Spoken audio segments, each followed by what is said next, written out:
महिलाएं, बुजुर्ग, नौजवान सब मतदान करने के लिए कतारबद्ध हैं और उन्हें उम्मीद है कि जो भी नई हुकूमत आएगी, कश्मीर एक बार फिर देश की मुख्य धारा में एक महत्वपूर्ण भूमिका के निर्वहन के लिए तैयार मिलेगा।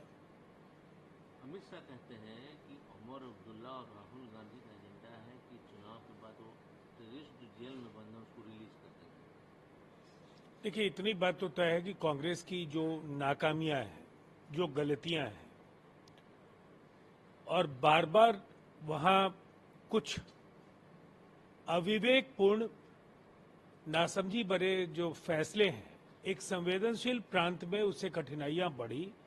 हालात संभालने की जो चुनौती थी उसे नरेंद्र मोदी जी के नेतृत्व में केंद्र सरकार ने लिया और बखूबी कांग्रेस एक बार फिर कश्मीर पटरी पर लौट रहा है। जम्मू और लद्दाख में भी इस चुनाव से काफी उम्मीदें हैं और हमें विश्वास है तेजी से बदल रहे कश्मीर से लोगों को रोजगार, पर्यटन के मानचित्र पर एक बार कश्मीर का फिर से एक बड़ा उभार और परंपरागत क्षेत्र में जो रोजगार की असीम संभावनाएं हैं उन्हें बल मिलेगा।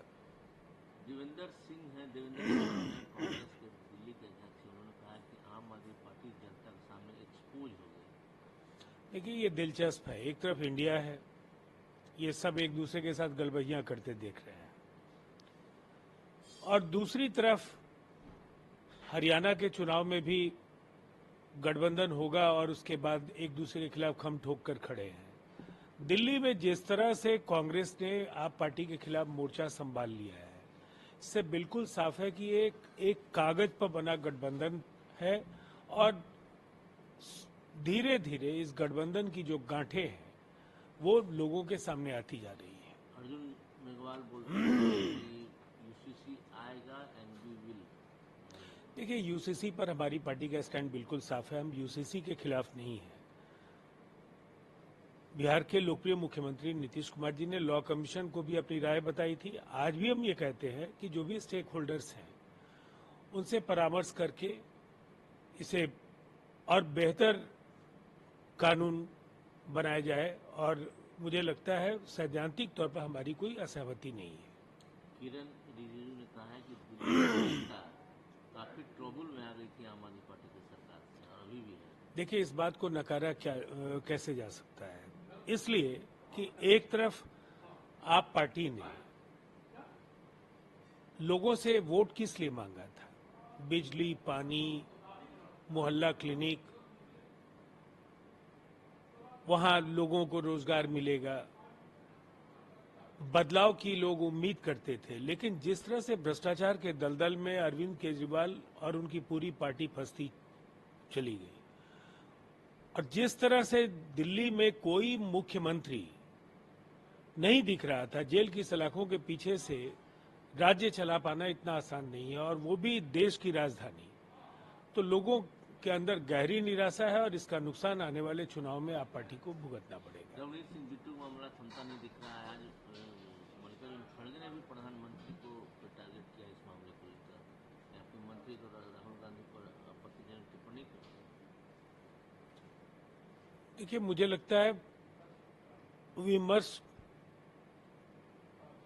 को स्वस्थ बनाए रखने की चुनौती लोकतंत्र में सभी पक्षों की होती है, और इस जिम्मेदारी का निर्वहन सभी जिम्मेदार राजनेताओं को पूरी ईमानदारी के साथ करना चाहिए। आज इसको लेकर प्रोटेस्ट भी कांग्रेस पार्टी कर रही है, नेशनल पुतला जलाएगी बिट्टू का। क्या लगता है कि इसको तूल देने की कोशिश हो रही है? ठीक है, नहीं, अनावश्यक तुल देने की आवश्यकता तो नहीं है। कांग्रेस कई बार इस तरह के बयानों की आड़ में जो अंध मोदी विरोध है, उस भावना को भी मजबूती के साथ देश की जनता के सामने में रखती आई है। इस विवाद को लेकर मैं इतना ही कहना चाहूंगा कि इसे अब समाप्त किया जाना चाहिए। मुद्दे बहुत सारे हैं देश के समक्ष, और उन पर एक जीवंत लोकतंत्र, जहां अभिव्यक्ति की स्वतंत्रता सबको है, लेकिन शब्दों के चयन और उसकी मर्यादा का निर्वहन ये भी बेहद आवश्यक है। जिस तरह से बुलडोजर पर सुप्रीम कोर्ट ने रोक लगाई, प्रियंका गांधी कहती थी कानून से ही चल रहा है, कानून से ही देश चलेगा। निसंदेह ये बात कमलनाथ जी को समझना चाहिए, ये बात दिग्विजय सिंह जी को समझना चाहिए। मध्य प्रदेश में तो बुलडोजर संस्कृति के बड़े वाहक के तौर पर कमलनाथ जी उभर करके आए थे। उनके ट्विटर हैंडल से बाजाबता इसका गौरव गान किया गया था। दूसरी तरफ अखिलेश यादव ने कहा कि अगर वो सत्ता में आए तो बुलडोजर का जो रुख है वो गोरखपुर की ओर मुड़ेगा। तो ये कमो बेस ये सुप्रीम कोर्ट की जो रोक है ये सब पर है। ये ऐसा नहीं है कि इसको बहुत ही सिलेक्टिव होकर के इस पर अपनी बातें कोई पॉलिटिकल पार्टी कहेगी। अमित शाह ने कहा है कि एक शांति के लिए एक रोड मैप बनाया जा रहा है। वही जयराम रमेश कहते हैं केवल बात लोग करते हैं, प्रधानमंत्री उस पर गए क्यों नहीं? देखिए ये बार बार एक ही बात कही जाती है। दरअसल मणिपुर के भारतीय संघ में शामिल होने के बाद से जनजातीय समूहों के बीच परस्पर संघर्ष होता रहा है और वहाँ